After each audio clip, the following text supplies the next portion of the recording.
আমরা এর আগে একটি মিটারের আর্থিং বাসা মেরামত করেছিলাম, সেটার মধ্যে একটা ইস্যু ছিল, আর্থিং ছিল। তো বাসা বাড়ির মধ্যে যখন আমরা প্লাট বাসার মধ্যে যাই, তো প্লাট বাসার মধ্যে অনেক সময় আমরা ধারণা করে থাকি যে একটা মিটার থেকে আরেকটা মিটারের নিউট্রাল শেয়ারিং করছে বা শর্ট আছে।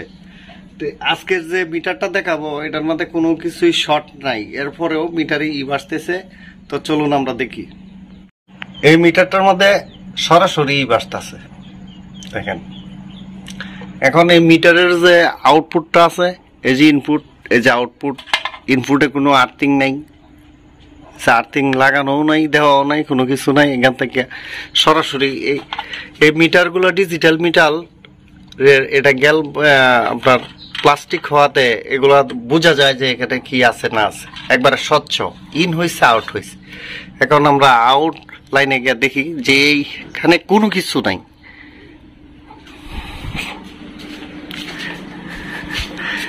আউটলাইনের মধ্যে চলে যেটা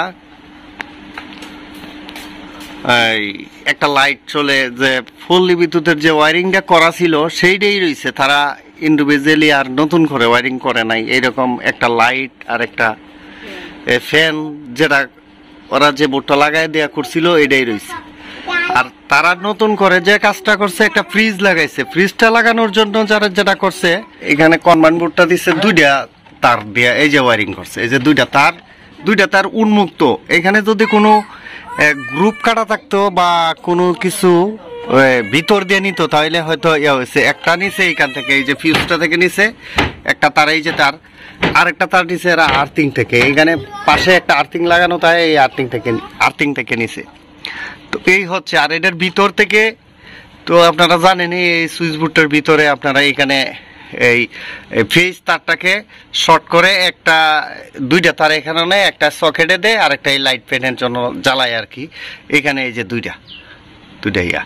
তো এখন এই বাসা আপনি মনে করেন, আমরা যদি এই ফ্রিজটা অফ করি, ফ্রিজটা অফ করলাম, এই লাইটগুলি অফ করলাম, মানে কোনো কিছুই দিলাম না, তখন কিন্তু আবার বাসা জায়গা। এই দেখেন,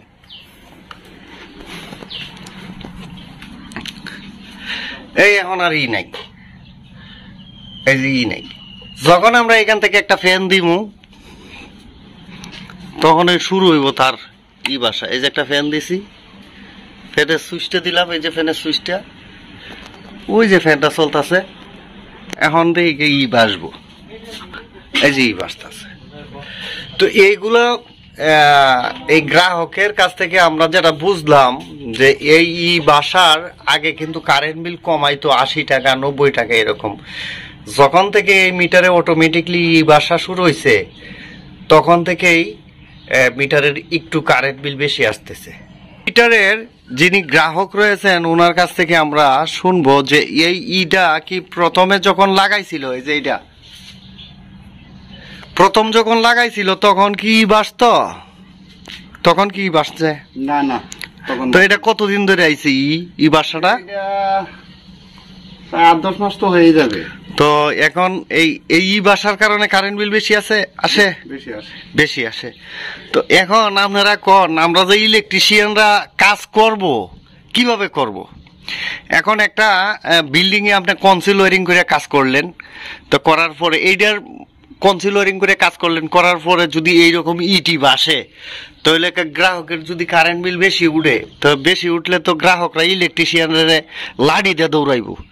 তো লাঠি দিয়ে যদি দৌড়াইবো, এইখানে তো সব উন্মুক্ত। এই যে একটা লাইট গেছে, এটার সুইচ বন্ধ, এটা দুইটা তার দিয়ে নিছে। এই যে এটা, এই যে এই ঘরটা হচ্ছে গোয়াল ঘরে হয়তো একটা লাইট জ্বালায়, তারা এই লাইটটা এন থেকে নিছে, ওই আলাদা একটা সুইচ দিয়ে নিছে, হয়তো এই সুইচটা চলে। আর এনে তো একটা লাইট জ্বলে, এইটার থেকে একটা ফ্যান চলে। আর এই যে ফ্রিজের লাইনটা দেখেন আলাদা নিচে। আর এইখানে ঘরের পাশে ফাঁক টাক করার জন্য এখানে একটা প্লাগ ব্যবহার করা হয়েছে, বা এরকম একটা লুজ লাইন ব্যবহার করা হয়েছে। এইটা কিন্তু এইখানে তো কোনো লুগানো বা সাফানো কোনো কিছু নাই। এখন আমরা ইলেকট্রিশিয়ান বা আপনারা ইলেকট্রিশিয়ান হইলেন, তো এখন এই কাম কিভাবে করবেন? তো এইখানে তো কোনো দোষ নাই। এটা যদি ভিতরেতে থাকতো, এই যে বেটার ওয়াল আছিল, ওয়ালের ভিতর দিয়ে যদি কেউ ওয়ারিংটা করতো, তে ওয়ারিং মিস্ত্রির দোষ হইতো। তো ওয়ারিং মিস্ত্রির দোষ হইলে এখন আমি কি কাজটা করবো এখানে? তো হ্যাঁ, এখানে যদি এমন হইতে পারে এখানে আর্থিং দেওয়া হয়েছে না, এটার মধ্যে আর্থিং দেওয়া হয়েছে না, আর্থিং দিলে এখানে দিতাম, ঠিক আছে। এটা তো আউটপুটে কোনো কিছু সাথে লাগানো নাই, এই যে আউটপুটে কোনো কিছুর সাথে লাগানো নাই। আর অন্যান্য যে মিটার আছে, কিছু কিছু মিটার এই বদমাইশি যে মিটারটি আছে এইটির মধ্যে এইরকম বাসে, আবার সব জায়গায় বাসে না, হুদৌদি বাসে। এই ইতে কি বুঝায় বা যারা এই বিষয়ে পারদর্শী আছেন, এইটার সম্বন্ধে ইঞ্জিনিয়ার আছেন, তো গ্রাহক যারা সরাসরি তো বলছে যে তাদের মিটারে বেশি বাঁচতেছে, বেশি উঠতেছে, কারেন্ট বিলটা বেশি উঠতেছে এখন। তো এটার সম্বন্ধে যারা এই টেকনো মিটার সম্বন্ধে যাদের অভিজ্ঞতা আছে তারা এই ভিডিওটার নিচে কমেন্টস করবেন।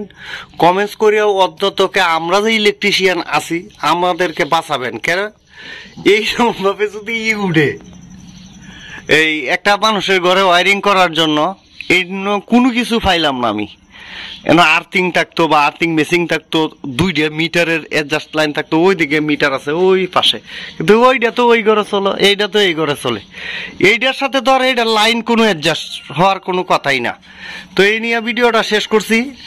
আর এইটার সম্বন্ধে যাদের অভিজ্ঞতা আছে এটা আপনারা করবেন। তো ধন্যবাদ সবাই।